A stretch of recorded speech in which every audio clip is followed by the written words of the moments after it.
আসসালামু আলাইকুম deer candidate, আশা করি তোমরা সবাই ভালোই আছো। তো অলরেডি তোমরা নোটিশ দেখেছো।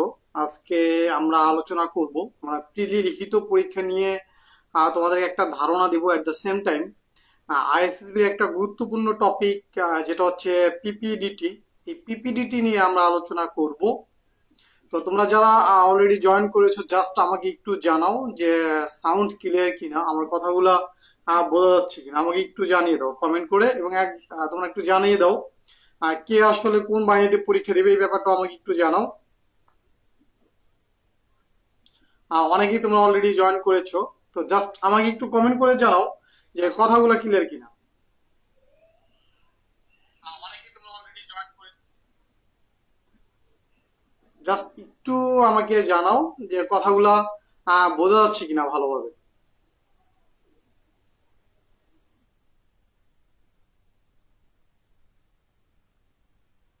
তো আমি শুরুতে লাইভ সেশনটা শুরু হওয়ার সময় তোমাদের বলেছি যে আমরা যারা আর্মি, নেভি এবং এয়ারফোর্সে কমিশন অফিসার হিসেবে পরীক্ষা দিবে, তাদের অনেকগুলো পরীক্ষা হয়। প্রিলিমিনারি দিতে হয়, রিটেন দিতে হয়, এবং ফাইনালি আইসিবি পরীক্ষাও হয়।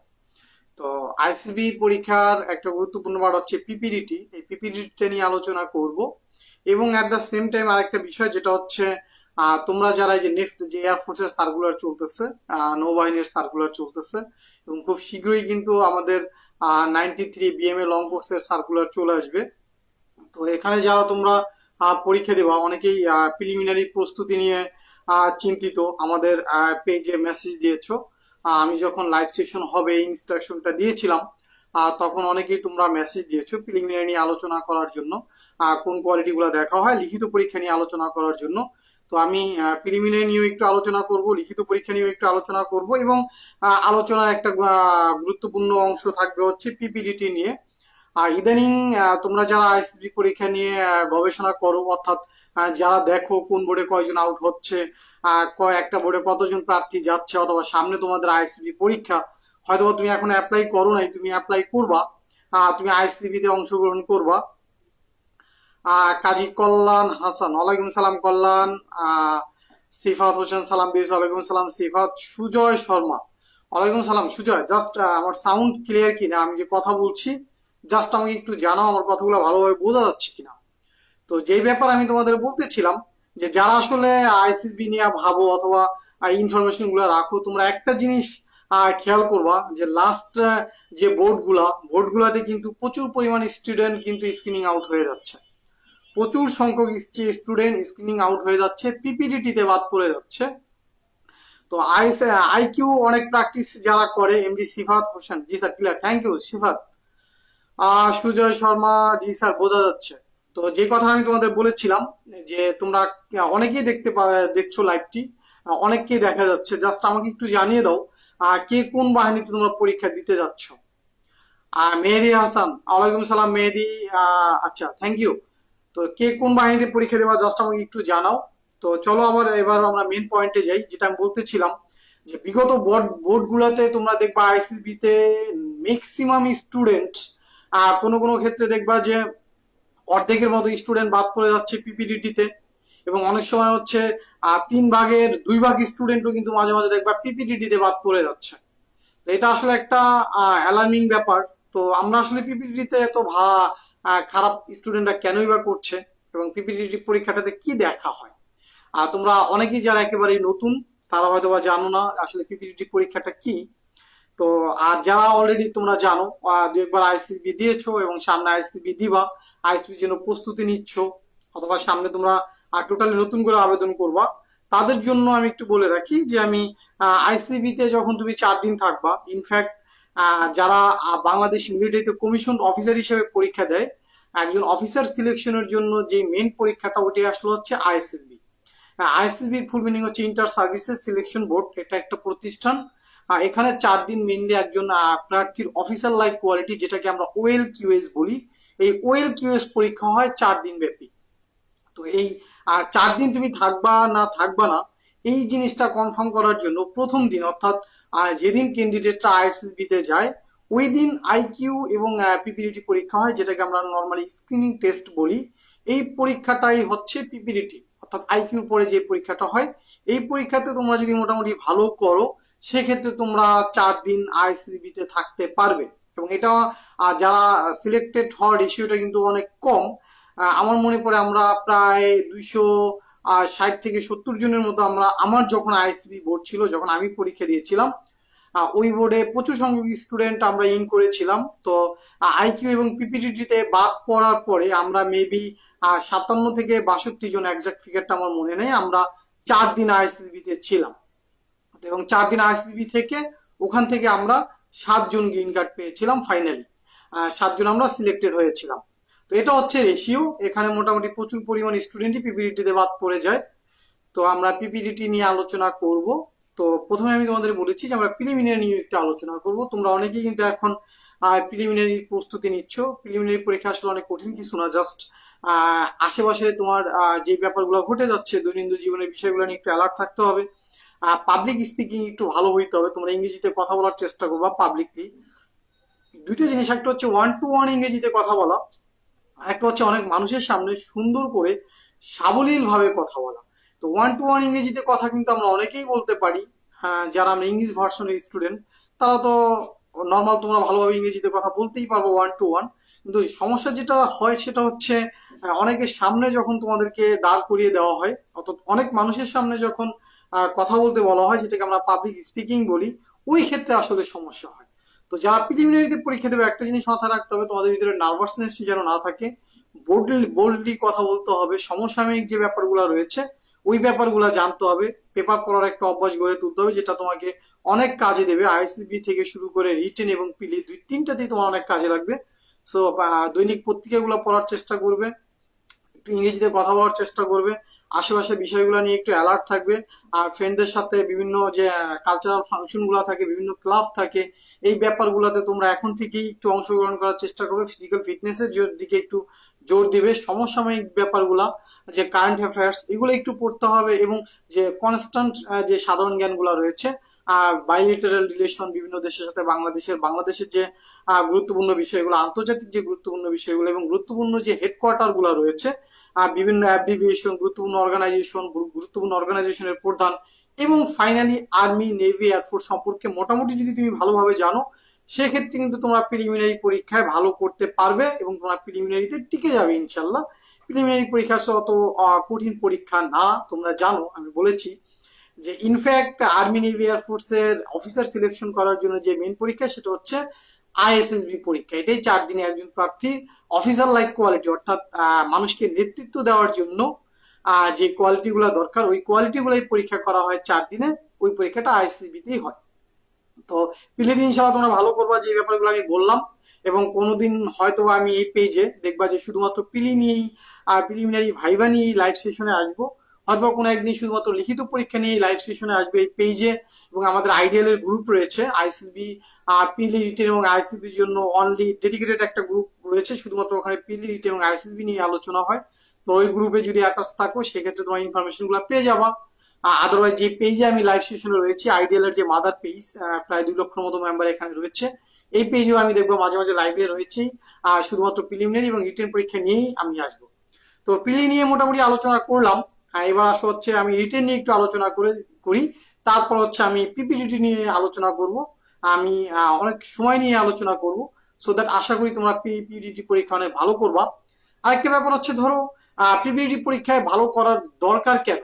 আমাদের অনেকেই টিচার, অনেক ইনস্ট্রাক্টররাই আমাদেরকে বলেছে যে তুমি যদি পিপিটিতে 4 দিন ভালো করতে পারো, অর্থাৎ আইসিবি তে স্ক্রিনিং ইন হও, 4 দিন আইসিবি তে থাকলে কিন্তু তোমার কম্পিটিশন অনেক কমে গেল। এবং আল্লাহর রহমত থাকলে তুমি যদি আইসিবি তে সুরের সাথে সুর মিলিয়ে, তালের সাথে তাল মিলিয়ে, অর্থাৎ প্রতিটা ইনস্ট্রাকশন ভালোভাবে ফলো করে, কোনো ভুল না করে, কোনো ভুল ইনফরমেশন এবং ভুল ডিসিশন না নিয়ে তুমি যদি মোটামুটি তাল মিলিয়ে চলতে পারো আইসিবিতে, কারণ আইসিবিতে প্রতিটা ইনস্ট্রাকশন এত ক্লিয়ার ভাবে দেওয়া হয়, তুমি মোটামুটি একটু মাথা ঠান্ডা রাখলে কিন্তু ভালো করতে পারবো। অর্থাৎ স্ক্রিনিং ইনটা হইলে কিন্তু তোমার হাতে গ্রিন কার্ড পাওয়ার একটা সম্ভাবনা থেকেই যায়। দ্যাটস ওয়াই কিন্তু আমরা পিপিডিটি এবং আইকিউতে জোর দেবো। এবং আইকিউ যেহেতু প্র্যাকটিস করলে মোটামুটি ভালো করা যায়, পিপিডিটির সাথে যেহেতু অনেকগুলো বিষয় জড়িত, এই জন্য আমরা পিপিডিটিটাকে খুবই গুরুত্বপূর্ণ অগ্রাধিকার দিয়েই কিন্তু আমরা প্রস্তুতি নিব।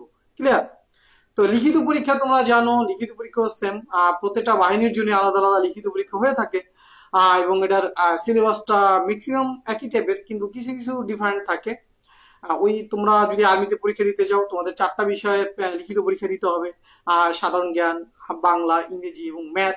তোমরা যদি এয়ারফোর্সে পরীক্ষা দিতে যাও সেক্ষেত্রে ফিজিক্স ম্যাথ তো আসবে, আইকিউ আসবে, ইংরেজি আসবে। তোমরা যদি নৌবাহিনীতে পরীক্ষা দিতে যাও সেক্ষেত্রে তোমাদের জেনারেল নলেজ পড়তে হবে, আইকিউ পড়তে হবে। আর তারপর হচ্ছে তোমাদের ইংরেজি পড়তে হবে। এইগুলা মোটামুটি যদি তোমরা ভালোভাবে পারো, আর সব জিনিসগুলাই যেটা আমি তোমাদের বললাম, যে আইকিউ, ইংরেজি, তারপর হচ্ছে জেনারেল ম্যাথ, ফিজিক্স, তোমাদের জেনারেল নলেজ, মোটামুটি বেসিক থেকে যদি তোমরা ভালোভাবে পড়ালেখা করো, ইনশাল্লাহ তোমার রিটেনে পার পেয়ে যাবে। রিটেন নিয়ে অনেক চিন্তিত হওয়ার আসলে কিছু নাই। অন অ্যান এভারেজ আমি আমার এক্সপিরিয়েন্স থেকে বলতে পারি, সেই 2005 সাল থেকে, যেহেতু আমি ডিফেন্স এক্সাম ইন্সট্রাক্টর, আমি তোমাদেরকে অনেকবারই বলেছি যে ফার্স্ট বার যখন আমি রেড কার্ড পাই আইএসএসবি তে, তো আমি যেখানে রেড কার্ড পাওয়ার পরেই আমি একটা কোচিং সেন্টারে ক্লাস নিতাম। মোটামুটি যেহেতু আইএসএসবি তে 4 দিন থাকার অভিজ্ঞতা ছিল, তারপরে থেকেই কিন্তু আমি আইএসএসবি ইন্সট্রাক্টর অর্থাৎ ডিফেন্স কাউন্সিলর হিসেবে কাজ করে যাচ্ছি। তারপর তো আমি গ্রিন কার্ড যখন পাই তখন অলরেডি কিন্তু আমার বিভিন্ন প্রতিষ্ঠানে কাউন্সিলিং এর বয়স অনেক হয়ে গিয়েছিল।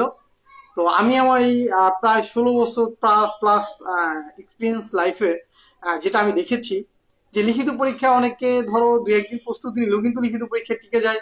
অনেকে আবার 10-12 দিন মোটামুটি ভালোভাবে পড়লেও টিকে যায়। অনেককে আমি দেখেছি, যে লাস্ট ব্যাচের একটা স্টুডেন্ট আমি দেখেছি আমার আইডিয়ালে, ও লিখিত পরীক্ষায় সিলেক্টেড হওয়ার পরে আমাকে জানিয়েছে স্যার লিখিত পরীক্ষায় সিলেক্টেড হয়ে গেছে, এটা নিয়ে এসে আসলে ওই রকম ভাবেও নাই, অনেক গবেষণাও করে। এটা ডিপেন্ড করা হচ্ছে তোমার বেসিক নলেজের উপরে, যে লিখিত পরীক্ষাটা তুমি কি করবো। অন অ্যান অ্যাভারেজ ধরে রাখো 20 থেকে 25 দিন তুমি মোটামুটি যদি লিখিত পরীক্ষার জন্য খাটো, তুমি লিখিত পরীক্ষায় ভালো করবা। ক্লিয়ার? আর তারপর যদি অনেকে মনে করো যে তোমরা অনেকে একটু দুর্বল রয়েছে, ম্যাথে দুর্বল, ইংরেজিতে দুর্বল, সেক্ষেত্রে তোমরা আর একটু সময় নিয়ে 1 থেকে 1.5 মাস সময় নিয়ে তোমরা লিখিত পরীক্ষার জন্য প্রস্তুতি নিতে পারো, কিন্তু অত সময় আসলে আর লাগে না। তো এবার চলো যেটা আমি আরেকটু বলে রাখি তোমাদের, যে রিয়াদ হাসান লিখেছে স্যার ইংরেজিটাও ভালো পারি না রিয়াদ। ইংরেজি অনেক ভালো পারতে হবে, নিড নট নেসেসারি। তো মোটামুটি চলনসই ইংরেজি তুমি যদি বলতে পারো, তোমাকে একটা টপিক নিয়ে যদি কথা বলতে দেয়, তুমি যদি মোটামুটি বলতে পারো, একটা গ্রুপ ডিসকাশনে যদি দেয়, তুমি যদি ইংরেজিতে মোটামুটি গ্রুপ ডিসকাশন করতে পারো, সেক্ষেত্রে কিন্তু হয়ে যাবে। নিড নট নেসেসারি যে তোমাকে বিবিসি, সিএনএন এর মতো অনেক ভালো ইংরেজি পারতে হবে, এরকম কিন্তু না। অনেক ভালো ইংরেজি তোমাকে পারতে হবে না, মোটামুটি ইংরেজি পারলেই কিন্তু তুমি আইএসএসবি তে গ্রিন কার্ড পাবা। আমি অনেক ভালো ইংরেজি পারি না, আমি আমার একাডেমিক স্টুডেন্টদেরকে বলি দেখো আমি গ্রিন কার্ড পেয়েছি, যদি বাংলাদেশ মিলিটারি ভুল না করে থাকে আমাকে গ্রিন কার্ড দিয়ে, তো আমার যে যোগ্যতাগুলো রয়েছে, সব ধরনের যোগ্যতাই বলো, আমি যেরকম ইংরেজি বলতে পারি, আর যেরকম তোমাদের ম্যানেজ করতে পারি, আমার পার্সোনালিটি যেরকম, আমার ইনফ্লুয়েন্সিং অ্যাবিলিটি যেরকম, আমার পিএস যেরকম, আমার কোয়ালিটি গুলো যদি তোমাদের মিনিমাম কোয়ালিটি হয়, ইনশাল্লাহ তোমরা আইসিবি তে গ্রিন কার্ড পেয়ে যাবা। তো অনেক বেশি যে ইংরেজি পারতে হবে ইয়ার ব্যাপারগুলো কিন্তু এরকম না। তুমি মোটামুটি যদি চলনসই ইংরেজি পারো, সেক্ষেত্রে কিন্তু তুমি ইনশাল্লাহ আইসিবি তে একটা গ্রিন কার্ড পেতেই পারো। তো তোমাদেরকে বলি যে এবার আমরা আসলে পিপিটি নিয়ে আলোচনায় যাব। আর তোমাদের এর মাঝখানে যদি কোনো বিষয় থাকে জানার, তোমরা কিন্তু কমেন্ট করতে পারো। হ্যাঁ, আমি লাইভে আলোচনা করতেছি, এই সময় যদি তোমাদের কিছু জানার থাকে, আর পিপিটি রিলেটেড না, অন্য কোনো রিলেটেড যদি তোমাদের জানার থাকে, অন্য কোনো বিষয় যদি তোমরা জানতে চাও, সেক্ষেত্রে কিন্তু তোমরা প্রশ্ন করতে পারো, আমি চেষ্টা করবো উত্তর দেওয়ার। হ্যাঁ, তো এবার আসলে পিপিটি পরীক্ষা নিয়ে আমরা আলোচনা করি।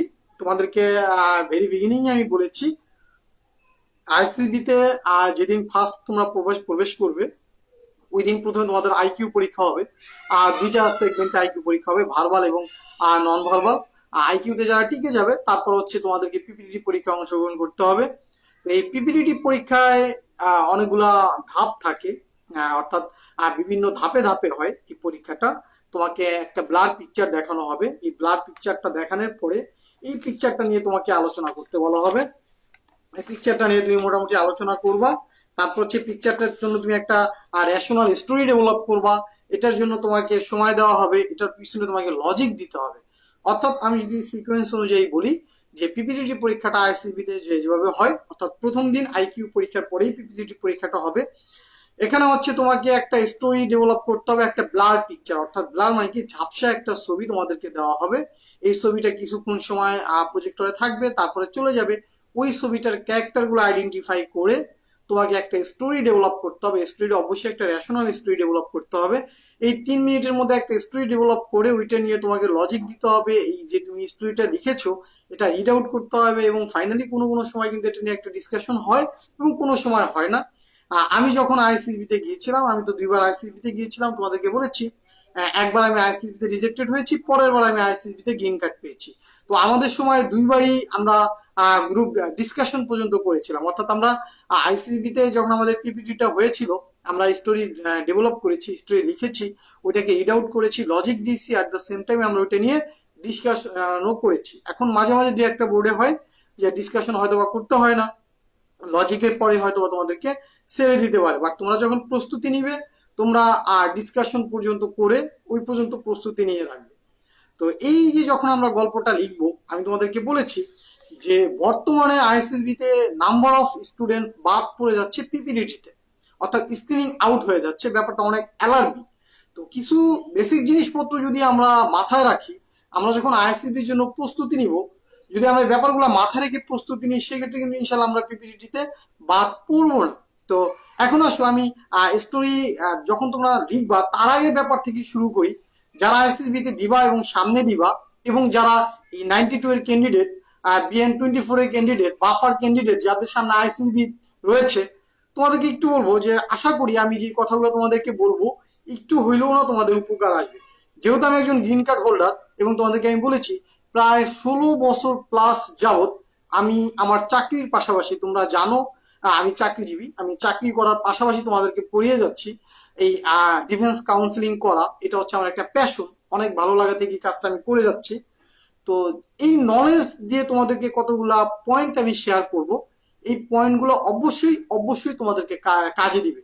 তো একটু মনে রাখো, হয়তো যদি পারো তোমরা নোট ডাউন করে রাখতে পারো। তো এই জিনিসগুলো আমাকে যে কাউন্সিলিং করেছে, আমার বড় ভাইয়ের ব্যাচমেট, উনি আইসিবির জিটিও ছিলেন, স্যার আমাকে কাউন্সিলিং করেছেন। আমার বড় ভাইয়ের সাথে আরেকজন অফিসার ছিলেন, যিনিও ভাইয়ের সাথে বিএমএ তে ছিলেন, উনি তখন ডেপুটি প্রেসিডেন্ট ছিলেন আমি আইসিবি তে যাওয়ার আগে, ওই স্যারও আমাকে কাউন্সিলিং করেছে। তো ওই ব্যাপারগুলা প্লাস আমি যতদিন যাবত কাউন্সিলিং করে যাচ্ছি এই আইসিবি এক্সামের, এই এক্সপিরিয়েন্স টোটাল ব্যাপারটাকে আমি মিক্সড আপ করে তোমাদেরকে কতগুলা পয়েন্ট দিচ্ছি, যে পয়েন্টগুলো নিয়ে তোমরা ইনশাল্লাহ তোমরা ভালো করবে। তো প্রথমে আসলে যখন আমরা পিকচারটাকে দেখবো, আমি আইডিয়াল ডিফেন্স একাডেমিতে যেভাবে আমি স্টুডেন্টদেরকে বলি, জাস্ট তোমাদেরকে আমি ওইভাবেই বলে যাচ্ছি। আব্দুল্লাহ রাফি, ওয়ালাইকুম সালাম রাফি, আলহামদুলিল্লাহ আমি ভালো আছি। জাহিদুল ইসলাম সাকিব, আলহামদুলিল্লাহ সাকিব, ওয়ালাইকুম সালাম সাকিব, আমি ভালো আছি, আশা করি তুমিও ভালো রয়েছো। অনেকেই অনেক কমেন্ট করে যাচ্ছ, আমি আসলে সব উত্তর দিতে পারছি না, তোমরা জাস্ট মন খারাপ করো না, হ্যাঁ, ব্যাপারটা ক্ষমা সুন্দর দৃষ্টিতে দেখো। তো চলো, যখন পিপিটিতে পিকচারটা দেখানো হবে, এই পিকচারটা দেখার সময় আমরা যেটা করবো, পিকচারটা আমরা বিভিন্ন অ্যাঙ্গেল থেকে দেখবো। আমরা লেফট থেকে রাইট অ্যাঙ্গেল একবার দেখবো, রাইট থেকে লেফট দিকে একবার তাকিয়ে দেখবো, আপ থেকে ডাউন একবার দেখবো, ডাউন থেকে আপ একবার দেখবো। এখন তোমার মনে হইতে পারে যে স্যার একটা ছবি তো মোটামুটি তাকাইলেই হইলো, র্যান্ডমলি তাকাইলেই হইলো। না, র্যান্ডমলি তুমি যদি একটা ছবি দেখো, তুমি সারা জীবনে অনেক ছবি র্যান্ডমলি দেখো, এটা তোমার জীবনে কোনো ইম্প্যাক্ট পড়বে না। তুমি জেন্টেলম্যান ব্যাপারটা এভাবে ভাববা যে এই ছবিটা দেখার পরে যে আমি স্টোরিটা ডেভেলপ করব, এই স্টোরিটার উপরে ডিপেন্ড করে বাংলাদেশের একজন সেনাবাহিনী প্রধান, একজন নৌবাহিনী প্রধান, অথবা একজন বিমান বাহিনীর প্রধান হবে অথবা হবে না। তো তোমরা এই গল্পটাকে এই পরিমাণ ভ্যালুয়েশন করবা যে এই পিকচারের দেখে যে গল্পটা লিখবে ওইটার উপরে ডিপেন্ড করে একজন কমিশন অফিসার, ওইটার উপরে ডিপেন্ড করবে একজন বাংলাদেশ সেনাবাহিনী, নৌবাহিনী অথবা বিমান বাহিনীর একজন ফিউচার জেনারেল। এইভাবে চিন্তা করবা, এইভাবে ওটার ওয়েটটা তোমরা কনসিডার করবা। জাস্ট র্যান্ডমলি তোমার জীবনে যে পিকচার গুলা দেখো ওইভাবে তোমরা দেখবা না। তো একটা ব্লার পিকচার দেখে তুমি তোমার ছোট ভাই যে 6 এ পড়ে, ওকে যদি একটা স্টোরি ডেভেলপ করতে বলো, ও কিন্তু একটা স্টোরি ডেভেলপ করতে পারবে। যে 19 এর বাচ্চা, সেও কিন্তু ওই যে পিকচারটা তোমাকে দেওয়া হবে আইসিসবি তে, ওই পিকচারটা দেখে একটা গল্প ডেভেলপ করতে পারবে। কিন্তু জেন্টলম্যান, তুমি তো 19 এর বাচ্চা না, তুমি তো ক্লাস 6 এর বাচ্চা না, তুমি কমিশন অফিসার হইতে যাচ্ছ। বাংলাদেশের ভবিষ্যৎ নেতৃত্ব সিলেকশনের জন্য এই ছবিটা দেওয়া হয়েছে। তো সিলেকশনের সময় কিন্তু ওই পর্যন্ত চিন্তা করা হয় কোনো একদিন তুমি বাংলাদেশের কোন একটা বাহিনীর চিফ স্টাফ হওয়া, এই পর্যন্ত চিন্তা করে কিন্তু তোমাকে ছবিগুলো দেওয়া হচ্ছে। তো ডেফিনেটলি তুমি ওই ছবিটাকে অনেক গুরুত্বপূর্ণ ভাবে নিবা এবং অনেক সিরিয়াসলি নিবা। সিরিয়াসলি নিবা মানে হচ্ছে ওই ছবিটা দেখে যখন তুমি পরীক্ষা দেওয়া তুমি পাজলড হয়ে যাবা সিরিয়াসলি, এটা কিন্তু না, মানে ওটাকে গুরুত্বটা তুমি দিবা অনেক। যে এই ছবিটার উপর অনেক কিছু ডিপেন্ড করে। এই জন্য তুমি র্যান্ডমলি দেখবা না। আমি তোমাদেরকে যেভাবে বলেছি, পিকচারটা ডান থেকে বামে দেখবা, বাম থেকে ডানে দেখবা, উপর থেকে নিচে দেখবা, নিচ থেকে উপরে দেখবা। পিকচারটা দেখার জন্য 4টা ডাইমেনশন আমি তোমাদেরকে বললাম, 4টার জন্য তুমি 8 সেকেন্ড নষ্ট করো। এই 8 সেকেন্ড তোমার জীবনে রেডিক্যাল পরিবর্তন এনে দিবে। সো দেখবা যে বিভিন্ন অ্যাঙ্গেল থেকে যখন তুমি ছবিটাকে দেখবা, অনেক গুরুত্বপূর্ণ ট্রেস মার্ক তোমার চোখে পড়বে। তুমি যদি র্যান্ডমলি ছবির দিকে তাকাও, সেক্ষেত্রে কিন্তু তোমার চোখে ওই ব্যাপারগুলা পড়বে না। দ্যাটস ওয়াই আমি বলি আমার স্টুডেন্টদেরকে যে ছবিগুলো বিভিন্ন অ্যাঙ্গেল থেকে দেখবা। এটার প্রমাণও আমি পেয়েছি। আমাকে যেই ডিপি স্যার এবং জিটিও স্যার কাউন্সিলিং করতেন, ওনারা আমাকে এইভাবেই বলতেন। আমি ওই জিনিসগুলাই নিজে অনুধাবন করেছি, আমার লাইফে আমি ওটার ইমপ্লিমেন্ট করেছি, এবং আমি আমার স্টুডেন্টদেরকে আমি ওইভাবেই শিখাচ্ছি। তো পিকচারটা তোমরা যে অ্যাঙ্গেল থেকে দেখতে বললাম, তোমরা ওইভাবেই দেখবা। তারপরে যেটা ফাইন্ড আউট করবা যে পিকচারটা কি, পিকচারের যে বয় গার্ল কোন জেন্ডার রিপ্রেজেন্ট করে। তারপর তোমাকে আইডেন্টিফাই করতে হবে পিকচারটা কি স্ট্যাটিক নাকি মোবাইল, পিকচারটা মোবাইল না স্ট্যাটিক, এটা তুমি আইডেন্টিফাই করবা। দেন পিকচারটা কি কোনো নেচার নাকি পিকচার উইথ নেচার, কোনো নেচার রিপ্রেজেন্ট করে কিনা, নাকি একটা সিনারি রিপ্রেজেন্ট করে যেটা হচ্ছে প্লেস উইথ নেচার। আইদার এটা নেচার অথবা প্লেস উইথ নেচার, এটা তোমরা দেখবা। তারপর হচ্ছে পিকচারটা কি ফ্যামিলি রিপ্রেজেন্ট করতেছে নাকি সিঙ্গেল রিপ্রেজেন্ট করতেছে, এটা কি আউটডোর পিকচার ছিল না ইনডোর পিকচার ছিল। এই ব্যাপারগুলো কিন্তু অনেক ভালোভাবে দেখতে হবে। এবং তুমি যে ক্যারেক্টার গুলার এইজ লিখবা, রিলেশন লিখবা, এইজ এবং রিলেশন, এই ক্যাটালিস্ট গুলোর উপরে বেসড করে কিন্তু তোমাকে একটা স্টোরি ডেভেলপ করতে হবে। ডেফিনেটলি স্টোরিটা যেন রেশনাল হয়। রেশনাল মিনস হচ্ছে তোমাকে একটা যৌক্তিক স্টোরি ডেভেলপ করতে হবে পিপিটির জন্য। অযৌক্তিক কোনো গল্প আসলে তুমি লিখলে আলটিমেটলি কিন্তু ভালো রেজাল্ট আসবে না। এই ক্ষেত্রে আমি তোমাদেরকে বলে রাখি যে তোমার পিকচার দেখার পরে যে গল্পটা তুমি লিখবা, একটা রেশনাল স্টোরি ডেভেলপ হইলে কিন্তু হয়ে যাবে। নিড নট নেসেসারি যে তোমার সবার সাথে তোমার গল্পটা একই রকম হইতে হবে। যেই বোর্ডে আমি গ্রিন কার্ড পেয়েছিলাম, ওই বোর্ডে ওইবার কিন্তু আমার পিপিটির পিকচার, আমার স্টুডেন্ট যারা তোমরা তো জানো, তোমাদেরকে আমি সেভারাল টাইম শেয়ার করি। আমার রেড কার্ড যে আইসিবি বোর্ডে আমি পেয়েছিলাম, ওই আইসিবি পরীক্ষাগুলো আমি তোমাদেরকে শেয়ার করেছি। এবং যেই বোর্ডে আমি গ্রিন কার্ড পেয়েছি, ওই বোর্ডের কথাগুলো আমি আমার স্টুডেন্টদের সাথে শেয়ার করি। তো আমি বলেছি সেভারাল টাইম যে আমার গল্প কিন্তু কারোর সাথে মিলে না, একটু অন্যরকম টাইপের হয়েছিল। আমার চেস্ট নাম্বার 32 ছিল, আমি প্রথমের দিকে ছিলাম, এই জন্য আমি হয়তো একটু অন্যরকম দেখেছি। তো তারপরে কিন্তু আমি পিপিটিতে বাদ যাইনি, এবং ফাইনালি ওই বোর্ড থেকে আমি গ্রিন কার্ডও পেয়েছিলাম। তো যে পয়েন্ট আমি বলতে যাচ্ছি, তুমি যদি লজিক দাও রেশনাল ওয়েতে, তুমি একটা স্টোরি ডেভেলপ করো রেশনাল ওয়েতে, তুমি যদি কোনো ভুল উচ্চারণ না করে রুরাল অ্যাকসেন্ট যদি না দাও, তোমার বডি ল্যাঙ্গুয়েজ যদি ঠিক থাকে, জেস্টার পোস্টার যদি ঠিক থাকে, তুমি যদি কনক্রিট একটা স্টোরি ডেভেলপ করতে পারো, তোমার যদি ক্লারিক্যাল মিস্টেক প্রচুর পরিমাণ না থাকে, কমিউনিকেশন যেটা ভার্বাল কমিউনিকেশন, এই ব্যাপারগুলো যদি মোটামুটি ঠিক থাকে, এবং তুমি যদি কাউকে ডোমিনেট না করো, কাউকে অ্যাটাক করে কথা না বলো, তোমার চেহারা এক্সপ্রেশনে যেন অন্যকে অ্যাটাক করার কোনো জেস্টার পশ্চার ভেসে না ওঠে, এই ব্যাপারগুলো যদি তুমি মেনটেন করো এবং সাবলীল ভাবে লাইভলি প্রাণবন্ত ভাবে যদি তুমি কথাগুলা উপস্থাপন করতে পারো, লজিক দিতে পারো, রিড আউট করতে পারো, ইনশাল্লাহ পিপিটিতে আমি বাদ পড়ার মতো কোনো লজিক আসলে পাচ্ছি না। এই ব্যাপারগুলো মাথায় রাখবা। আরো কিছু আলোচনা আমি করবো তোমাদের, তোমরা তো জাস্ট শুনবে। তো এখন যখন তুমি যখন চিন্তা করলাম, আমরা জানি যে আমাদের পজিটিভ মেন্টাল যে চিন্তা ভাবনা গুলো দরকার, আমাদের পজিটিভ সাইকোলজি। তো তুমি তো জোর করে নিজের সাইকোলজিটাকে পজিটিভ বানাবা না। আইসিবিতে যদি তুমি নিজে জোর করে সাইকোলজি পজিটিভ বানাইতে যাও, তুমি এমনিতেই বাদ পড়বা। কারণ গবেষণায় দেখা গেছে আইসিবিতে যত প্রার্থী বাদ পড়ে, তার ম্যাক্সিমাম স্টুডেন্ট বাদ পড়ে সাইকোলজিক্যাল টেম্পারিং এর জন্য।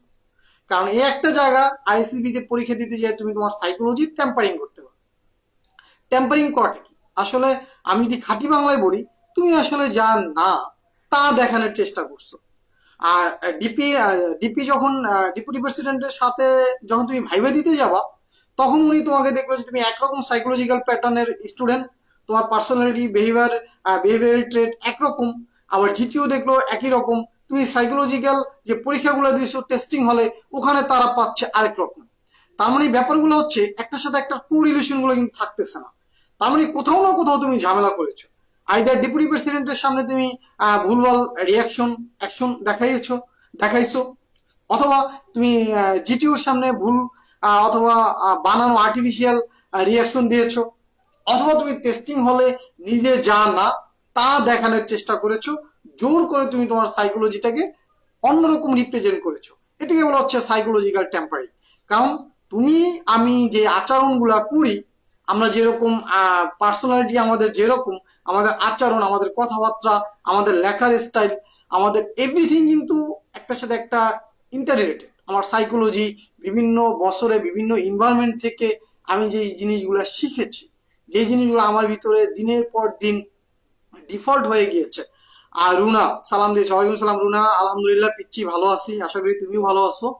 এই ব্যাপারগুলোর রেজাল্ট কিন্তু হচ্ছে আমি প্রতিদিন যে আমার আচরণগুলো দেখো, এই আচরণগুলো হচ্ছে আমার সাইকোলজিক্যাল প্যাটার্ন, যে জিনিসগুলো আমি এনভায়রনমেন্ট থেকেছি, অনেকগুলোর রেজাল্ট। সো সাইকোলজিক্যালি টেম্পারিং যদি তুমি করো, আইসিবিটি তুমি এমনিতেই বাদ পড়ে যাবা। তো জোর করে বিভিন্ন জায়গায় যদি তোমাকে শিখিয়ে দেয়, বিভিন্ন জায়গা থেকে বিভিন্ন রকম আমরা শিখি। শিখে হচ্ছে ধরো বিভিন্ন টিচার থাকে আমাদের। একটু বলে রাখি আমি, ধরো যে গ্রিন কার্ড পায় নাই, একজন রেড কার্ড হোল্ডার যখন তোমার ইনস্ট্রাক্টর হবে, ওনার কাছে আইসিপিটা অনেক কঠিন ছিল। যেমন আমি যখন রেড কার্ড পেয়েছিলাম, তখন আমি যখন আইসিপি ইনস্ট্রাক্টর ছিলাম, আমি কিন্তু সাইকোলজিক্যাল ব্যাপারগুলো দেখতাম না। আমি জাস্ট আইকিউ পিপিডিটি, আমি আইকিউ পিপিডিটিতে পাশ করেছিলাম। আমি আইকিউ আর পিপিডিটি কোচিং স্টুডেন্টদেরকে করাইতাম। তো যখন আমি গ্রিন কার্ড পাইলাম, তখন আমার কাছে ব্যাপারগুলো ইজি মনে হইলো। তো বিভিন্ন কোচিং সেন্টার যখন তোমরা যাও, অথবা অন্য কারো কাছে যাও যে হয়তো রেড কার্ড হোল্ডার, সে তোমাকে কিভাবে পড়াবে, তার কাছে কিন্তু আইসিবিটা অনেক কঠিন হবে। কারণ হচ্ছে অন্ধ মানুষ যখন হাতি দেখে, যে হাতি পা ধরে, তার কাছে হাতিটা পিলারের মতো। যে হাতির লেজ ধরে, তার কাছে হাতি কি কাশফুলের মতো। যে হাতির পুরো বডিটাকে টাচ করে, তার কাছে হচ্ছে হাতি একটা ওয়ালের মতো। অর্থাৎ যেই ব্যক্তি আসলে আইসিবিতে গ্রিন কার্ড পায় নাই, সে তোমাকে পড়াইতে পারবে, আইকিউ পড়াইতে পারবে।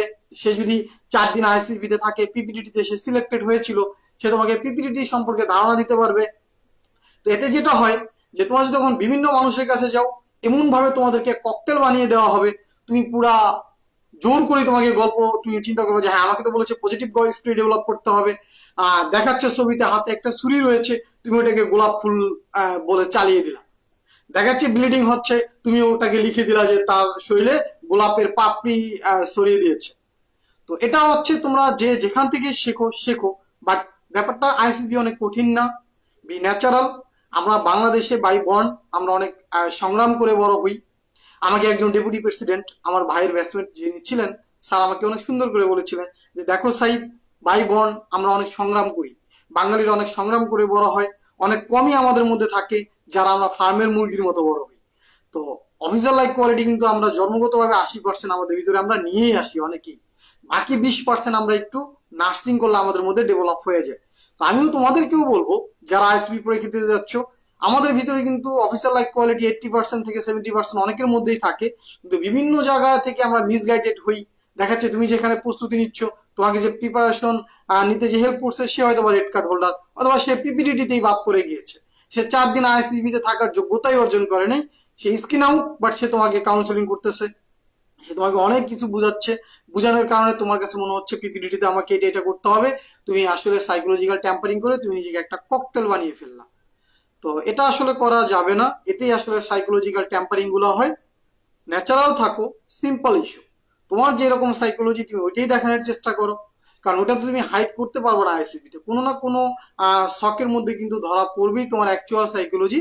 তো আমরা কি করতে পারি, আমরা 80 থেকে 90 পর্যন্ত নিজেকে চেঞ্জ করতে পারি বাই প্র্যাকটিস। চেঞ্জটা এরকম না, আমি আর্টিফিশিয়ালি লিখবো না যে আমি এরকম। আমি ওই রকম হওয়ার চেষ্টা করব, আমার আচার আচরণ, আমার চিন্তা চেতনা চেঞ্জ করার চেষ্টা করব। যতটুকু আমরা চেঞ্জ করতে পারি প্র্যাকটিস করে, যে সোশ্যাল অ্যাডাপ্টিবিলিটি থেকে শুরু করে ইমোশনাল ইন্টেলিজেন্স, আমাদের পিএস পিপল স্কিল, বিভিন্ন ইস্যুগুলো আমরা যেটা করব, যে আমরা একটু রেকটিফাই করে প্র্যাকটিস করে আমরা আমাদের বিহেভিয়ারাল চেঞ্জ নিয়ে আসবো। ব্যাপারটা কিন্তু এরকম না যে আমরা আর্টিফিশিয়াল লিখবো, আর্টিফিশিয়াল বলবো, নিজে যা না তা দেখানোর চেষ্টা করবো, এটা আমরা আসলে করবো না। তো আমরা পিপিডিটিতে ছিলাম, তো পিপিডিটিতে আমরা এরকম তোমরা বানিয়ে বানিয়ে জোর করে পজিটিভ কিছু লেখার দরকার নাই, অযৌক্তিক কোনো কথাও লেখার দরকার নাই, তর্কের খাতিরে তর্ক করতে যেও না। আমি যেটা বলি যে অনেকে দেখবা পিপিডিটি একটা ব্লার পিকচার, এই ব্লার পিকচারের মধ্যে কিন্তু অনেকে সূর্য কিরণও দেখে। আমিও দেখেছি পিপিডিটিতে এটা নিয়ে ঝগড়া করতেও দেখেছি, যে অনেকে সূর্য কিরণ দেখেছে, পিকচার ব্লার। তো আমার কাছে অনেক অবাক লাগছে যে বাবা, আমার পিকচারটা দেখতে তো কত কষ্ট হইলো। তো তো ওরা সূর্য কিরণ দেখে ফেললো কিভাবে, এটা সকাল না বিকাল ওইটাও আইডেন্টিফাই করে ফেলে। তো ওরা তো আলটিমেটলি পিপিটিতে বাতি পড়েছিল যারা এরকম তর্ক করেছিল। তো আমি তোমাদেরকে বলবো ন্যাচারাল থাকতে হবে জিনিসগুলা, অফিসিয়াল কোয়ালিটি গুলো অর্জন করবা। এগুলা নিয়ে বিস্তারিত আমি নেক্সট লাইভ সেশন হয়তো আলোচনা করব। তোমরা লাইভ গুলোতে থাকার চেষ্টা করবা, আমি পার্ট টু পার্ট নিয়ে আলোচনা করার চেষ্টা করব। তো ন্যাচারাল পেস্ট্রি আমরা ডেভেলপ করব। এবার আসো, আমরা ছবি দেখলাম, কিভাবে দেখবো এটা আমি তোমাদেরকে বলেছি, এবং অ্যাট দ্য সেম টাইম এটাও বলেছি যে কোনো একটা টেস্ট মার্ক যেন বাদ না যায়। তো টেস্ট মার্ক বাদ যাবে না, আমরা ছবিও দেখবো। এবার আসো, আমরা যখন লিখবো, লেখার ক্ষেত্রে কিন্তু অবশ্যই আমাদের কতগুলো ব্যাপার মাথায় রাখতে হবে। আমরা আসলে যখন পিপিটির স্টোরিটা লিখবো, আমরা কিন্তু তিনটা পার্টে লিখবো। তিনটা পার্টে কেন লিখবো? একটা আমাদের ওপেনিং পার্ট থাকবে, দেন একটা মিডল পার্ট থাকবে, এবং আরেকটা পার্ট থাকবে কিন্তু হচ্ছে অবশ্যই কনক্লুশনের জন্য। কনক্লুশনের জন্য পার্টটাতে তুমি কি করবা, সুন্দর একটা এন্ডিং দিবা। এবং পিপিটিতে যে গল্পটা আমরা লিখবো, গল্পটা যেন এরকম না হয় যে তুমি আসলে কি লিখতে চাচ্ছ এটা বোঝার জন্য পুরা গল্পটা পড়তে হচ্ছে। তো যেটাকে আমরা বলি লুসিড। তুমি যখন একটা স্টোরি ডেভেলপ করবা, প্রথম এক দুই লাইন পড়ার পরেই যেন মনে হয় যে আসলে তুমি কোন দিকে গল্পটা লিখতে চাচ্ছ। পিপিটির জন্য তুমি প্রথমে এক্সপোর্ট বক্স ফিল আপ করলা, অ্যাকশন বক্স ফিল আপ করলা, এটা জিটিও যেভাবে বলে ওইভাবেই ফিল আপ করবা। এবং আরেকটা অ্যালার্মিং নিউজ ব্যাপার তোমাদেরকে আমি বলে রাখি, যে আমি প্রথমেই বলেছি যে বর্তমানে আইএসএসবি তে পিপিডিটি সবচেয়ে বেশি স্টুডেন্ট বাদ পড়ে যাচ্ছে। রিজন কিন্তু অনেকগুলা রয়েছে, তার মধ্যে একটা আছে হচ্ছে ধরো আমরা তোতা পাখির মতো মুখস্থ করে যাই। কোচিং সেন্টার থেকে আমরা একভাবে শিখে গেছি, ওখানে জিটিও সরি যে ইনস্ট্রাক্টর ছিলেন পিপিডিটি পরীক্ষা যে কন্ডাক্ট করেছেন, উনি বলেছেন একভাবে, তুমি ওই যে কোচিং থেকে যা শুনেছো অনেক এক্সাইটেড, চিন্তা ভাবনা না করে ওইভাবে তুমি মেরে দিয়েছো, তুমি ডেফিনেটলি বাদ পড়বা। তারপর বিভিন্ন বইগুলো রয়েছে আমাদের বাজারে, বইগুলো তো ধরো প্রত্যেকবার আপডেট হয় না। তোমাদের আইএসএসবির একটা বোর্ড থেকে আরেকটা বোর্ডে একটু না একটু ডিফারেন্ট কিন্তু থাকে। দিন দিন আইএসএসবি চেঞ্জ হচ্ছে, দিন দিন পরীক্ষার প্যাটার্ন চেঞ্জ হচ্ছে। আমরা আমাদের সময় যেরকম পরীক্ষা ছিল, অনেক পরীক্ষার প্যাটার্নই কিন্তু চেঞ্জ হয়েছে। আমরা ফিজিক্যাল অ্যাবিলিটি টেস্টে যেই যে আইটেম দিয়েছিলাম, এখন আইএসএসবি তে কিন্তু ওইসব আইটেম নাই। তারপরে আমি যখন কাউন্সিলর ছিলাম, অনেক ধরনের পরীক্ষা ছিল, সাইকোমেট্রিক অ্যাসেসমেন্ট টেস্ট, সাইকোমেট্রিক পরীক্ষাগুলো হইতো। যখন আইসিসিতে সাইকোমেট্রিক পরীক্ষাগুলো হইতো, এই সাইকোমেট্রিকের জন্য কিন্তু দেখবা যে আমি যখন লাইভে যাই, আমার নামের পাশে দেখবা ব্র্যাকেটে লেখা আছে যে এই সাইকোমেট্রিক অ্যাসেসমেন্ট স্পেশালিস্ট রূপে কিন্তু আমার একটা ডিগ্রিও নেওয়া আছে। তো ওই ধরনের পরীক্ষা কিন্তু এখন কমে যাচ্ছে। তো মুখস্থ কোনো পরীক্ষা নিয়ে কিন্তু আমরা আইসিবিতে ওইগুলা লিখবো না। আইসিবির ইনস্ট্রাক্টর যেভাবে তোমাদেরকে বলবে ওইভাবে কিন্তু তোমরা লিখবা। বইতে একভাবে বলছে, আইসিবি তারপর হয়তো অনেক গুণ চেঞ্জ হয়ে গেছে। তো যেভাবে বইতে তোমরা পড়েছো ওইভাবেও তোমরা আইসিবিতে যা ওই ফ্লেভারটা দিবা না। জাস্ট বোঝার চেষ্টা করো এক্সামটা কি, তোমরা বই থেকে ধারণা নাও এক্সামটা কি, কিভাবে হয়, এইটা বোঝার চেষ্টা করো। ব্যাপারটা কিন্তু এরকম না যে বইতে যেভাবেই বলেছে ওইভাবেই আইসিবিতে পরীক্ষাটা হবে, কোচিং সেন্টারে তোমাকে যেভাবেই বলেছে ওইভাবেই পরীক্ষার হলে ওইভাবে হবে। ব্যাপারটা কিন্তু এরকম না। কোচিং সেন্টার এবং বই, এবং তুমি পার্সোনালি যার কাছে যাও না কেন, মিলিটারি এক্সাম প্রস্তুতি নেওয়ার জন্য, সবাই তোমাকে জাস্ট একটা গাইডলাইন দিবে। ওই গাইডলাইনটা নিয়ে তোমার মতো আইসিবিতে যেভাবে তোমাকে ইনস্ট্রাকশন দেওয়া হবে তুমি ওইভাবে করবে। তো যেটা বলতেছিলাম যে স্টোরিটা আমরা তিনটা পার্টে লিখবো। একটা ওপেনিং পার্ট থাকবে, তারপর হচ্ছে একটা মিডল পার্ট থাকবে, মিডল পার্টে লেখার চেষ্টা করবো আসলে অ্যাকচুয়ালি ঘটনাগুলো কি ঘটেছে, এবং এন্ডিং পার্টে অবশ্যই একটা কনক্লুশন অথবা অ্যাচিভমেন্ট যেই ব্যাপারগুলো হয়েছে সুন্দর একটা এন্ডিং দেবা। এখানে যখন আমরা কথা বলবো আইএসসিবিতে পিপিটিতে, যখন আমরা রিড আউট করবো, রিড আউট করার সময় তোমাকে স্ক্রিপ্টটা তোমার হাতে দিয়ে দেওয়া হবে। তুমি সুন্দর করে দেখে দেখে কনফিডেন্টলি তুমি রিড আউট করবা। রিড আউট করার সময় মামব্লিং করার কোনো দরকার নেই, কাপাকাপি করার দরকার নেই, নিজেকে ঝাঁকাঝাঁকি করার দরকার নেই, নার্ভাস হওয়ার কোনো দরকার নেই। নার্ভাস হলে কিন্তু তুমি প্রিলিমিনারিতে তো বাদ পড়বাই। যদি ফরচুনেটলি প্রিলিমিনারিতে টিকে যাও, তুমি কিন্তু আইএসসিবিতেও কিন্তু এই নার্ভাসের জন্য ডিবি ভাবে খারাপ করবা এবং পিপিটিতেও খারাপ করবা। নার্ভাস হওয়ার কোনো দরকার নেই, তুমি তোমার যোগ্যতা দিয়ে আইএসসিবি থেকে গ্রিন কার্ডটা নিবে। আইএসসিবি থেকে আমি গ্রিন কার্ড পেয়েছি, আমাকে তো আইএসসিবি করুণা করে নাই, হ্যাঁ করুণাও করে নাই, ভিক্ষাও দেয়নি, আমার যোগ্যতার বলে আমি আইএসসিবি থেকে গ্রিন কার্ডটা নিয়েছি। তো আইএসসিবিতে তোমাকে গ্রিন কার্ড দেওয়ার জন্য বসে আছে। আমাদের বাংলাদেশ মিলিটারিতে পটেনশিয়াল ক্যান্ডিডেট দরকার, যারা দেশকে নেতৃত্ব দিতে পারবে। তো তোমার যদি যোগ্যতা থাকে জেন্টলম্যান, তুমি ভয় কেন পাবা? তুমি তোমার যোগ্যতা দিয়ে গ্রিন কার্ড নিয়ে আসবে। গ্রিন কার্ড দেওয়ার জন্য সবাই ওয়েট করতেছে তোমার অপেক্ষায় বাংলাদেশ মিলিটারি। তুমি গ্রিন কার্ড পাওয়ার পরেই তো দেখবা যে প্রেসিডেন্ট তোমাকে সাথে হ্যান্ডশেক করবে। এখন তোমাদের সব বোর্ডে হয়তো বা করে না। আমরা যেই বোর্ডে গ্রিন কার্ড পেয়েছিলাম, আমাদের সবার সাথে আমাদের যে প্রেসিডেন্ট ছিলেন, যে আমাদের আমরা 7জন গ্রিন কার্ড পেয়েছিলাম, হাত ধরে হ্যান্ডশেক করেছে এবং সুন্দর করে বলেছে gentleman, welcome to the family of Bangladesh unitary. অনেক সুন্দর সুন্দর কথা স্যার আমাদেরকে বলেছিলেন, অনেক শুনতে ভালো লাগতেছিল যে মুহূর্তের মধ্যে জীবনটা চেঞ্জ হয়ে যাচ্ছে। অনেক মজার ব্যাপার, কোনো একদিন হয়তো আবার শেয়ার করব। অনেকবার আমি তোমাদের বলেছি, আবার সময় থাকলে শেয়ার করব, যে গ্রিন কার্ড না পাইলে আসলে তুমি বুঝবা না যে গ্রিন কার্ড পাওয়ার পরে কি রকম আসলে লাগে, অনুভূতিটা কি, এনভায়রনমেন্টটা চেঞ্জ হয় কিভাবে, জীবনগুলো কিভাবে চেঞ্জ হয়ে যায়। এটা বুঝতে হলে তোমাকে গ্রিন কার্ডই পাইতে হবে। অন্যের মুখে থেকে শুনে আসলে ওই ফ্লেভারটা আসলে পাওয়া যায় না। তো চলো, যেটা বলতেছিলাম, যে যখন আমরা রিড আউট করবো, কনফিডেন্টলি রিড আউট করবো, আমাদের পারসেপশন গুলো যেন কনক্রিট থাকে। পারসেপশন কনক্রিট মানে হচ্ছে, কনক্রিট কি, কনক্রিট তো তোমরা বুঝো যে আমাদের আজ ইমারত নির্মাণ করা হয়, বিল্ডিং বানানো হয়, মানে কনক্রিট অনেক শক্ত বেস। মনে হয় ছবিতে মনে হয় একজন মানুষ, সে মনে হয় এবার বিসিএস পরীক্ষা দিয়েছিল, হয়তোবা মনে হয় সে ইউনিভার্সিটির একজন স্টুডেন্ট, সে সম্ভবত আজকে তার বাড়িতে এসেছেন, একজন মহিলার মতো দেখা যাচ্ছিল, সে সম্ভবত তার মা। নো জেন্টলম্যান, এরকম মনে হয়, সম্ভবত, হইতে পারে, মেবি, এইগুলা বাংলাদেশ মিলিটারি পছন্দ না। তোমার প্রতিটা instruction should be concrete, lucid, clear, clear cut কথা বলতে হবে। পারসেপশন গুলা ক্লিয়ার থাকতে হবে, কনক্রিট থাকতে হবে। তুমি যা লিখবা টু দ্য পয়েন্ট লিখতে হবে, যে মনির এবার বিসিএস পরীক্ষা দিয়ে সে ফরেন ক্যাডারে সিলেক্টেড হয়েছে, বাড়িতে আসার পরে যে মহিলাটি দৌড়ে আসতেছে তার মা, এইভাবে যেন হয়, টু দ্য পয়েন্ট, ক্লিয়ার। তারপর হচ্ছে পিপিটিতে একটা গুরুত্বপূর্ণ জিনিস দেখা হয়, যেটা হচ্ছে কমিউনিকেশন স্কিল। আমি তোমাদেরকে বলেছিলাম, দেখো যে ম্যাক্সিমাম সময় আমি বলি যে একজন প্রকৃত লিডারের যোগ্যতা তার কমিউনিকেশন স্কিল। 85 থেকে 80% ডিপেন্ড করে তার কমিউনিকেশন স্কিলের উপরে। এবং আমাদের আইসিএসবি তে যে কোয়ালিটি গুলা দেখা হয়, তোমরা শুনেছো যে আমি বিভিন্ন সময় বলেছি যে অফিসার লাইক কোয়ালিটি আইসিএসবি তে পরীক্ষা হয়। অফিসার লাইক কোয়ালিটি মানে OLQS, 16 থেকে 19টা কোয়ালিটি, মাঝে মাঝে আমরা 20 থেকে 22টা নিয়ে আলোচনা করি। এই সব কোয়ালিটি গুলোর পরেও না, যদি এটাকে আমরা 3টা ভাগে সেগ্রিগেট করি, একটা হচ্ছে তোমার কমিউনিকেশন স্কিল, একটা হচ্ছে ফিজিক্যাল ফিটনেস এবং স্ট্যামিনা, আর একটা হচ্ছে তোমার প্ল্যানিং অ্যাবিলিটি। তো কমিউনিকেশন স্কিলের মধ্যে কিন্তু ভার্বাল এবং নন ভার্বাল দুইটাই পড়ে। তো তোমার কমিউনিকেশন স্কিল যদি অনেক পুর থাকে পিপিডিতে, সেক্ষেত্রে কিন্তু তোমাকে বাদ দিয়ে দেবে। কমিউনিকেশন স্কিল ভালো থাকার আরেকটা দরকার হচ্ছে, দেখো আমরা আমাদের লিডারশিপ কোয়ালিটি, আমি কি কতটুকু জানি, আমি কতটুকু পারি। যারা ধরো আমার স্টুডেন্ট, তোমরা যারা আমার স্টুডেন্ট, একাডেমিতে যারা আমাকে দেখো, যারা আমাকে অনলাইন দেখো, আমি কথা যতটুকু বলি, আমি তোমাদেরকে যতটুকু বুঝাইতে পেরেছি যে আমি কি, তোমরা কিন্তু আমাকে ততটুকুই বুঝতে পেরেছো। তোমাদের কাছে যদি মনে হয় স্যার কিছু পারে না, কিছু বুঝে না, স্যার একটা গুরুগাধা টাইপের মানুষ, আমার কমিউনিকেশন স্কিলের জন্য আমি তোমাদেরকে বুঝাইতে পারিনি, তোমাদেরকে কাছে যদি মনে হয় যে হ্যাঁ স্যার অনেক আমাদেরকে ভালো বুঝায়, স্যারের কথায় আমরা অনুপ্রাণিত হই, মোটিভেটেড হই, স্যার আমাদেরকে পয়েন্ট অনুযায়ী ধরিয়ে দিতে পারে, তার মানে হচ্ছে কি, আমার কথার জন্যই কিন্তু তোমরা এই পারসেপশনটা আমাকে নিয়ে করেছো। তার মানে যদি আমি এক কথায় তোমাদেরকে বলতে চাই, লিডারশিপ কোয়ালিটিটা কিন্তু কিছুটা স্প্রে এর মতো।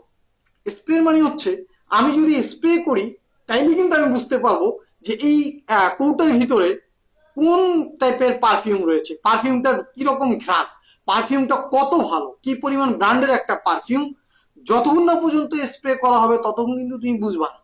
লেখা আছে অনেক ভালো ব্র্যান্ড পারফিউমের কৌটার গায়ে, বোতলের গায়ে, কিন্তু তুমি বুঝবা না যতক্ষণ না পর্যন্ত স্প্রে করা হবে। তো লিডারশিপ কোয়ালিটিটা কিন্তু স্প্রে এর মতো, স্প্রে করার পরে কিন্তু মানুষ বুঝতে পারবে অ্যাকচুয়ালি তুমি কি রকম। আর এই স্প্রেটা কি, তুমি কি আমার মাথায় চাপ দিলে আমার মুখ দিয়ে পারফিউম বের হবে, এরকম না। আমাদের স্প্রে হচ্ছে আমার কথা, আমার কথা হচ্ছে আমরা মানুষের যে স্প্রে, আমার কথার উপরে তুমি ডিপেন্ড করবা হচ্ছে অ্যাকচুয়ালি স্যার কতটা জানে, স্যারের কোয়ালিটি কিরকম, ক্লিয়ার। তো আমি অনেক ভাবে বোঝানোর চেষ্টা করলাম তোমাদের, আশা করি তোমরা বুঝতে পেরেছো। এই জন্য কমিউনিকেশন স্কিলটা কিন্তু ভালো রাখতে হবে তোমাদের, আইসিবি তে ভালো করার জন্য, ফাইনালি গ্রিন কার্ড থেকে শুরু করে পিপিটি তে ভালো করার জন্য। তো এই কমিউনিকেশন স্কিল কিন্তু দুইটা ভাগে পরীক্ষা করা হবে, একটা হচ্ছে রিটেন, আর একটা হচ্ছে ভার্বাল। তো সরি, ওরাল। ওরাল ভার্বাল তুমি যেভাবেই বলো, রিটেনটা তুমি অনেক কিছু আইসিবি তে লিখবা, সেক্ষেত্রে এটা প্রকাশ পেয়ে যাবে। এবং তুমি অনেক কথা বলবো আইসিবি তে, গ্রুপ ডিসকাশন থাকবে, এক্সটেম্পোরারি স্পিচ থাকবে, অনেক কমেন্ট করতে হবে, প্ল্যানিং থাকবে। তো দুইটা ওয়েতেই কিন্তু তোমাদেরকে নিজেকে ডেভেলপ করতে হবে। বাসায় প্রচুর পরিমাণ ফ্রি হ্যান্ড লিখবা, ইংরেজিতে লিখবা, আর গ্রামার ভুল হয় কিনা, বেসিক গ্রামার গুলা ট্রাই করবা ঠিক করার জন্য। যদি নিজে না বুঝো, অন্য কাউকে দিয়ে দেখাবা যে তোমার লেখা ক্লারিক্যাল ভুল কিরকম হয়, তারপর হচ্ছে তুমি বলার চেষ্টা করবা। কমিউনিকেশন স্কিল থাকতে হবে এবং ইমাজিনেশন পাওয়ার, ইমাজিনেশন পাওয়ার থাকতে হবে। অনেক সময় আমরা দেখি, আমি আইডিয়ালে দেখেছি, এর আগে অন্য প্রতিষ্ঠানে যখন আমি ইনস্ট্রাক্টর হিসেবে ছিলাম তখনও দেখেছি, যে অনেকে একটা স্টোরি লিখতে দিলে স্যার মাথায় কিছু আসতেছে না, কি লিখবো? একটা অসম্পূর্ণ গল্প যখন লিখতে দেওয়া হয় স্যার মাথায় কিছু আসতেছে না, কি লিখবো? ইভেন যখন অসম্পূর্ণ বাক্য লিখতে দেওয়া হয় স্টুডেন্টদেরকে, ওরা অনেক বাক্য ফাঁকা রেখে দেয়। যে জন্য আমি আইডিয়ালে বলে দিই, একটা যদি ফাঁকা রাখো জরিমানা করা হবে, একটা ফাঁকা রাখলে 200 টাকা জরিমানা দিতে হবে, 100 টাকা জরিমানা দিতে হবে, এবং অথবা পানিশমেন্ট দেওয়া হবে। বিভিন্ন ভাবে ওদেরকে আমি প্রেশার ক্রিয়েট করে ওই জিনিসগুলো লেখাই, অর্থাৎ ওদের মাথা থেকে যেন আসার ট্রাই করে, ওরা যেন নিজে ইমাজিন করার চেষ্টা করে কি হইতে পারে। তো ইমাজিনেশন পাওয়ার যদি তোমাদের না থাকে, তোমরা তো থিঙ্কিং করতে পারবো না। আমাদের একজন ভিশনারি লিডার যাকে আমরা বলি, যে ভিশনারি লিডার, দূরদৃষ্টি সম্পন্ন নেতা, দূরদৃষ্টি সম্পন্ন নেতা হইতে হলে কিন্তু ডেফিনেটলি তোমার ভিশন থাকতে হবে। ভিশন থাকলে তোমার মিশন থাকবে, মিশন থাকলে অ্যাম্বিশন থাকবে, এবং এই ভিশন থাকতে হলে কিন্তু তোমাকে ইমেজিনারি হইতে হবে। তোমার যদি কল্পনা শক্তি প্রখর না থাকে, তুমি যদি কল্পনা করতে না পারো, সেক্ষেত্রে কিন্তু তুমিও থেমে যাবা, অর্গানাইজেশনও থেমে যাবে, আমাদের জীবনও থেমে যাবে। দেখো এই যে একটা মোবাইলের মধ্যে এখন কত কিছু চলে আসছে, ক্যামেরা চলে আসছে, অ্যালার্ম ক্লক চলে আসছে, ক্যালেন্ডার চলে গেছে, কম্পাস চলে গেছে, নোটপ্যাড চলে গেছে, কত কিছু এটার মধ্যে চলে আসছে। এবার আসো, কোনো একজন ব্যক্তি তো চিন্তা করেছিল যে সব জিনিসগুলো একটার মধ্যে নিয়ে আসা যায়। কেউ যদি এরকম কল্পনা করতে না পারতো, তাহলে কিন্তু আমরা এগিয়ে যেতে পারতাম না। আমার কিন্তু তখন বের হইতে হলে আমার ক্যালেন্ডার, স্টপওয়াচ, ক্যালকুলেটর, ঘড়ি, ক্যামেরা, অনেক কিছু নিয়ে কিন্তু চলতে হইতো। কেউ একজন চিন্তা করেছিল, অ্যাডভান্স লেভেলে চিন্তা করেছিল, কল্পনা শক্তি দিয়ে সে ভিজুয়ালাইজ করেছে যে এরকম এরকম ভাবে হইতে পারে। ওই ভিজুয়ালাইজেশনটাকে কিন্তু কেউ ইমপ্লিমেন্ট করেছে। ইমপ্লিমেন্ট করার পরেই কিন্তু আমরা এই পর্যন্ত আসতে পেরেছি। দ্যাটস ওয়াই একজন লিডারকে ইমেজিনারি পাওয়ার থাকতে হয়, তোমাকে কল্পনা শক্তি থাকতে হবে, এবং সুন্দরভাবে বিভিন্ন স্টোরি ডেভেলপ করার পাওয়ার থাকতে হবে। এবং ফাইনালি বডি ল্যাঙ্গুয়েজ, কথা শুধুমাত্র আমরা মুখে শব্দ দিয়ে বলি ব্যাপারটা কিন্তু এরকম না। আমাদের বডি ল্যাঙ্গুয়েজে কিন্তু অনেক সময় কথা তোমাকে বুঝিয়ে দেয়। তোমরা যদি বিটিভির খবর দেখো, দেখবা বিটিভিতে খবর বলতেছে, আর নিচে আবার দেখবে আরেকজন এরকম এরকম করে শিখাচ্ছে। আমি জানি না একজাক্ট হয়েছে কিনা, তো আমি তোমাদেরকে বোঝানোর চেষ্টা করলাম যে ব্যাপারটা আসলে কি রকম হয়। তার মানে হচ্ছে, যারা আসলে কানে শোনে না, ওনারা কিন্তু দেখবে ওনার অঙ্গভঙ্গি দেখেও কিন্তু অনেকটা কিছু বুঝতে পারে। অর্থাৎ আমরা যখন কথা বলি, আমরা শব্দ করি, আমরা চোখ দিয়ে সিগন্যাল দিই, অ্যাট দ্য সেম টাইম আমাদের হাত দিয়েও কিন্তু আমরা কিছু বডি ল্যাঙ্গুয়েজের মাধ্যমেও কিন্তু ওই ভাষাটা বোঝানোর চেষ্টা করি। ক্লিয়ার? তো বডি ল্যাঙ্গুয়েজটা যেন ঠিক থাকে, জেস্টার পশ্চারগুলো ঠিক থাকে, এবং আই কন্ট্যাক্টটা কিন্তু অবশ্যই মেনটেন করতে হবে। এই ব্যাপারগুলা মেনটেন করে যদি তোমরা পিপিটি পরীক্ষাটাতে অংশগ্রহণ করো, এবং আমি তোমাদেরকে বলেছিলাম, যে প্রথমেই বলেছি, যারা লাইভ সেশনে নতুন আসছে, যারা লাইভ সেশনে রয়েছে আর নতুন আসছে, তাদের একটু বলি যে লাইভটা যদি তোমরা আগে থেকে দেখো, আর যে কি বে লিখেছো, কি একটা প্রতিষ্ঠান উল্টা পাল্টা বলতে, আচ্ছা বাদ দাও। ধরো তুমি কখন মানুষকে নিয়ে সমালোচনা করবো? তোমার কাজ থাকলে তুমি সমালোচনা কেমনে করবো বলো? দেখবা যে বসে আছে কেউ, কোনো কাজ কারবার নেই, বসে বসে গিবত করতেছে, অমুকে নিয়ে আলোচনা করতেছে। এখন তুমি যদি একটু ক্লিয়ারলি চিন্তা ভাবনা করো, যে যাদের কাজ থাকে, মানুষ কারে নিয়ে সমালোচনা করে? ধরো বাগানে একটা ফুল আছে, ফুলটা অনেক সুন্দর, তখন মানুষের ফুলটাকে টানায় টেনে ছেঁড়ার চেষ্টা করে, নষ্ট করার চেষ্টা করে। তো ওই ব্যাপারে আমি আসলে কিছু বলতে চাচ্ছি না, হ্যাঁ, বাদ দাও। তো আমরা আলোচনায় যাই। অত সময় আসলে আমার নাই, এবং কাউকে নিয়ে কথা বলা আমার রুচিতে বাদে, আমার পার্সোনালিটিতে বাদে, আমি ওই লেভেলের না কাউকে নিয়ে আসলে সমালোচনা করব। তো চলো আমি আবার যে পয়েন্টটাতে আমরা ছিলাম ওই পয়েন্টটাতে যাই। যে কমিউনিকেশন গেল, কয়েকটা পয়েন্ট আছে যেটা মেনটেন করবা, যে কাউকে আক্রমণাত্মক ভাবে কথা বলা যাবে না, রোরাল অ্যাকসেন্ট যেন না থাকে, ইরেশনাল কোনো কথাবার্তা লেখা যাবে না, বলা যাবে না, ওই রকম কোনো অঙ্গভঙ্গি করা যাবে না, এবং বোল্ডলি কথাবার্তা বলতে হবে, লাইভলি থাকবা, প্রাণবন্ত থাকবা, এই ব্যাপারগুলো। এবং কোনো কপি পেস্ট করা যাবে না, সাইকোলজি ট্যাম্পারিং করা যাবে না। হুবহু এক জায়গা থেকে শিখে গেছো, ইনস্ট্রাকশন দিয়েছে আইসিবিতে আরেক রকম, তুমি শিখে যাওয়াটা তোতা পাখির মতো মেরে দিয়েছো, এরকম করা যাবে না। এই ব্যাপারগুলো যদি মোটামুটি মেনটেন করতে পারো, ইনশাল্লাহ তুমি পিপিডিতে ভালো করবা। ক্লিয়ার? তারপর যদি তোমাদের পিপিডিটি নিয়ে আরো কোনো জানার থাকে, তোমরা যদি চাও আরো যে একটা লাইভ সেশন করলে ভালো হইতো, জাস্ট তোমরা এই লাইভ সেশনটা কমেন্ট করে দাও, আমি নেক্সট দিন পিপিডিটি নিয়ে আলোচনা করব ইনশাল্লাহ তোমাদেরকে ক্লিয়ার করার জন্য। তো সবাই প্রস্তুতি নাও, ভালো থাকো। এবং একটা কথা আমি সবসময় বলি, লাস্ট প্লাস 16 বছর প্লাস যাওয়ার বলে যাচ্ছি, যারা বাংলাদেশ মিলিটারিতে প্রস্তুতি নিতে চাও, প্রস্তুতি এই মুহূর্তে থেকে শুরু করো, লাইভ সেশনটা শেষ হওয়ার পরে। ওভার দ্য নাইট আর কিছুর জন্য প্রস্তুতি নেওয়া যায় না, না যায় আমি জানি না, কিন্তু বাংলাদেশ মিলিটারিতে চান্স পেতে হলে তোমাকে প্রস্তুতি নিতে হবে হাতে সময় নিয়ে। ওভার দ্য নাইট তুমি 3 দিন 2 দিন bullet course, rubber bullet course, tank course এইগুলো দিয়ে আসলে submarine course, submarine course, missile course এরকম দিয়ে আসলে মিলিটারির জন্য নিজেকে ডেভেলপ করা আসলে যায় না। এই জিনিসগুলো ডেভেলপ করতে টাইম লাগে। তো সবাই ভালো থাকো। আমি তোমাদের জন্য দোয়া করি আল্লাহ যেন তোমাদের স্বপ্ন পূরণ করে। আমার জন্য দোয়া করি যেন ভালো থাকি, তোমাদেরকে যেন সার্ভিস দিতে পারি। আল্লাহ তোমাদেরকে কবুল করুক। আসসালামু আলাইকুম।